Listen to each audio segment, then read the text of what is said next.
오늘부터 우리는 요한 서신서들을 살펴보고자 합니다. 우리가 먼저 살펴볼 것은 이 요한 1, 2, 3서의 저자가 누구인가 하는 것입니다. 요한 1서에서는 저자가 나오지 않고 있고 2서, 3서는 장로라고 표현되어 있습니다. 통상적으로 교회는 이 요한 1, 2, 3서를 사도 요한이 쓴 것으로 인식하고 있습니다.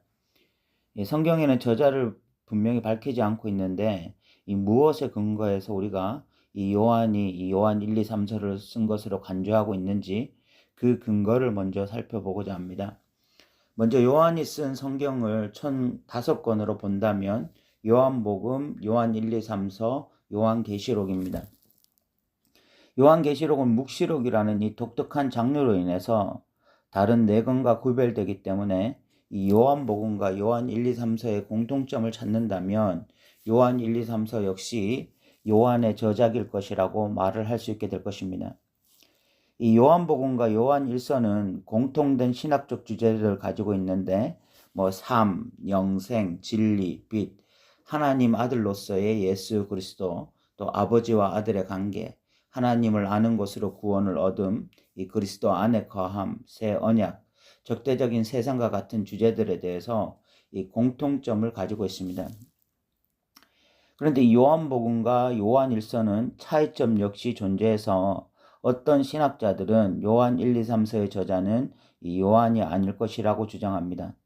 그들의 주장을 살펴보면 첫 번째 요한복음에서는 인격적인 말씀, 그 로고스로서의 그 예수를 강조한다면 요한 1서에서는 비인격적인 말씀을 강조하고 있다는 것. 두 번째 요한복음에서는 이 보혜사라는 헬라어 파라클레토스라는 말은 성령을 지칭하는 것인데 이 요한 1서에서는 이 파라클레토스가 예수님을 지칭하고 있다는 것. 세 번째 요한복음에서는 예수님을 빛이라고 지칭하는데 요한 1서에서는 하나님을 빛이라고 지칭하고 있다는 것. 네 번째 요한복음에서는 실현된 종말론을 강조한다면 요한 1서에서는 이 미래의 종말론을 강조하고 있다는 등 것입니다. 이에 대해서 첫 번째 이 인격적인 말씀, 즉 예수 그리스도를 강조하는 것과 문자적 말씀을 강조하는 것은 상황에 따라서 얼마든지 가능한 것입니다. 요한복음에서 그 로고스, 살아있는 인격적인 예수 그리스도를 강조할 수도 있고 또 문자적인 말씀을 강조하는 그 말씀 자체를 강조하는 그것은 상황에 따라서 또 선포하는 말씀의 대상에 따라서 얼마든지 달라질 수 있는 것이고 두 번째 성령님을 보혜사라고 말하고 예수님을 보혜사라고 말한 이 차이점에 대해서 요한복음 14장 16절에 보면 예수님이 다른 보혜사를 너희에게 보내주겠다라고 말씀하세요. 다른 보혜사 성령을 지칭하는 것인데 그 말씀은 예수님 자신도 보혜사다라는 것을 말씀하고 있는 것이기 때문에 우리가 이것을 통해서 예수님을 보혜사라고 말하든 성령님을 보혜사라고 말하든 그것이 전혀 문제가 되지 않는다는 것을 알 수가 있고 세 번째 요한이 하나님을 빛으로 보는 것과 예수님을 빛으로 보는 것을 차이점으로 둔 것이 아니라 오히려 이 한 저자 안에 이 두 개념이 같이 있는 것이죠. 하나님을 빛으로도 보고 예수님을 빛으로 볼 수 있는 것이죠. 왜냐하면 예수님과 하나님은 본질적으로 같은 분이기 때문에 그런 것이죠. 그리고 마지막 네 번째 이 실현된 종말론과 미래적 종말론에 대한 이 강조의 차이점에 대해서는 이 요한복음에서도 미래적 종말론에 관한 내용이 포함되어 있고 요한 1서에서도 이 요한 현재적 종말론에 대한 흔적이 엿보이고 있기 때문에 또 큰 문제가 될 것이 없다라고 볼 수가 있습니다. 그러니까 요한복음과 요한 1서의 저자는 같은 저자다라고 우리가 볼 수 있는 것이죠. 또 하나의 문제는 요한복음과 요한 1서의 저자가 동일하다 할지라도 이 요한 1서와 요한 2, 3서의 저자가 같은 저자인가 하는 부분입니다. 왜냐하면 요한 1서에서는 저자에 대한 소개가 없고 2, 3서에서만 장로라고는 표현이 나오기 때문이죠. 그런데 이 요한 1서와 요한 2서의 동일한 이 윤리적 용어를 사용하고 있고 또 기독론적 논쟁을 펼치고 있는 것을 봐서는 이 요한 1서와 요한 2서가 이 동일한 저자로 보는 것이 맞을 것 같습니다. 그렇다면 자연스럽게 요한 1, 2, 3서가 동일한 저자라고 볼 수 있는 것이죠. 이것을 통해서 우리는 요한 1, 2, 3서의 저자를 사도 요한으로 보고 그를 읽어 나갈 것입니다. 두 번째, 이 수신자 문제인데 요한 1서에는 아예 수신자가 나오지 않는데 1서의 내용을 토대로 유추해 보면 이 수신자들은 그리스도인들이고 사도 요한과는 아주 잘 아는 친한 사이이며 거짓 교사들의 위험에 직면해 있는 자들이라는 것을 알 수가 있습니다. 요한 2서에서는 수신자들을 이 택함을 받은 부녀들과 그의 자녀들로 표현하고 있고 제3서에서는 이 가이오라고 표현하고 있습니다.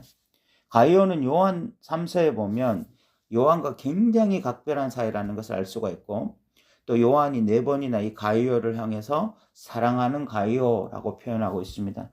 또한 진리를 행함으로 요한에게 기쁨이 되고 있다. 또 나그네도 잘 대접하는 자다라고 표현하고 있다는 것을 알 수가 있습니다.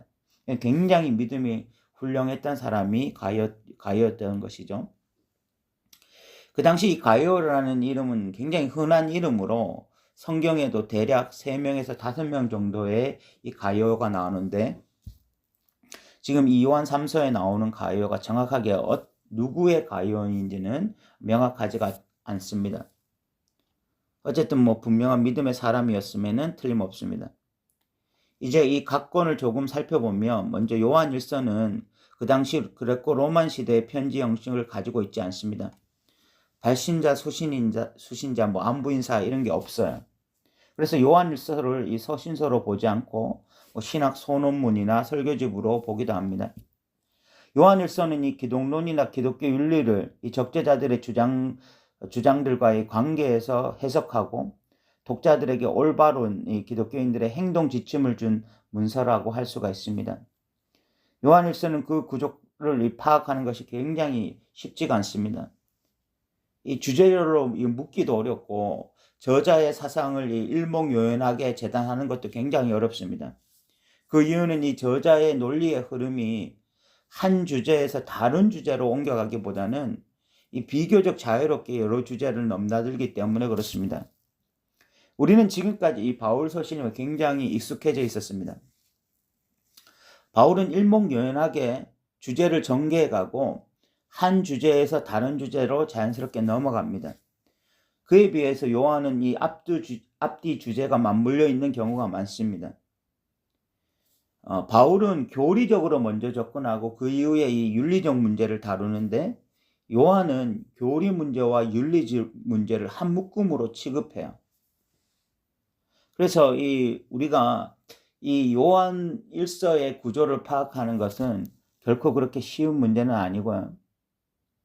그럼에도 불구하고 이 요한 1서의 구조를 크게 보면 먼저 이 생명에 관한 문제를 다루고 두 번째는 이 안팎에서 일어나고 있는 이 거짓 가르침에 대해서 다루고 있고 세 번째로 이 그리스도인의 삶에 대해서 다루고 있습니다.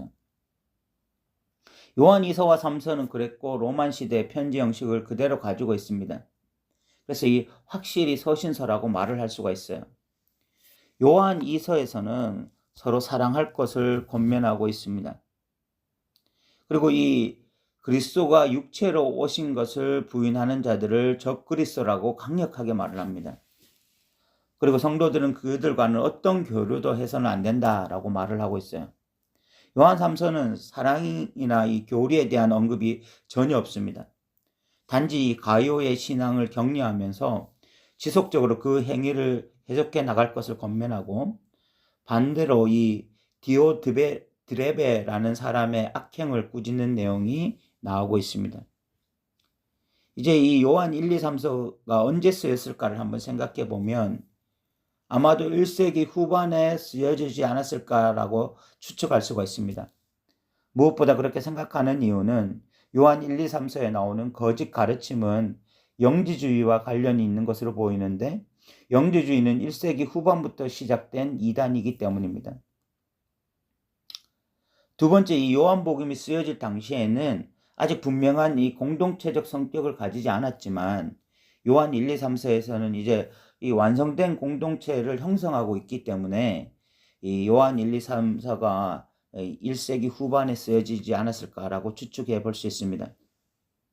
그럼 요한 서신서들은 왜 쓰였을까를 한번 생각해 봐야 되는데, 일단 이 내적으로는 두 가지 문제 때문에 쓰여진 것으로 보입니다. 하나가 신학적인 문제고 하나가 윤리적인 문제였습니다. 신학적인 문제는 이 예수 그리스도와 관련된 문제로서 이 거짓 교사들은 예수님이 그리스도인임을 부인하고 육체로 오신 것을 부인했습니다. 이런 거짓 교사들의 잘못된 가르침에 교회가 노출되었고, 사도 요한은 이 문제를 분명히 하고 성도들을 진리 위에 굳게 세울 필요가 있었기 때문에 이 신학적 문제 때문에 글을 쓴 것으로 보이고, 또 두 번째가 윤리적 문제인데, 이 죄에 대한 무감각과 이 성도 간의 사랑이 없어지고 있는 것 때문에 글을 쓴 것으로 보입니다. 죄를 짓는데 죄에 대해서 별로 불편함이 없고 그것을 당연하게 여기는 풍토, 이런 것 때문에 글을 적었고, 성도들 간에 서로 깊이 사랑하지 못하고 오히려 분쟁하고 다툼이 일어나려는 조짐이 있었기 때문에 이 글을 쓴 것으로 보여집니다.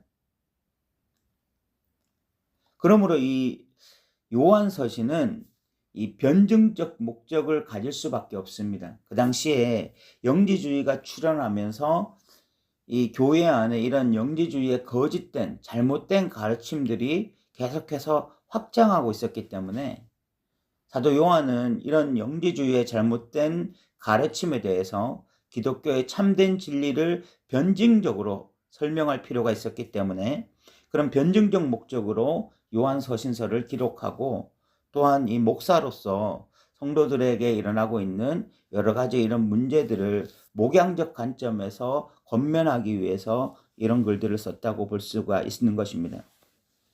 오늘 우리는 요한 1, 2, 3서를 짧게 살펴보았습니다. 이 영지주의란 말은 헬라어로 그노스티코스라는 말인데, 이 그노시스란 말에서 유래된 말입니다. 그 그노시스란 말은 비밀스러운 지식을 소유한 사람들이란 뜻입니다. 그들은 지식으로서 구원을 받을 수 있다 이렇게 생각하면서 성경에 대해서는 지나친 알레고리적 해석을 했고, 또 철학적 사상도 혼합시켰습니다.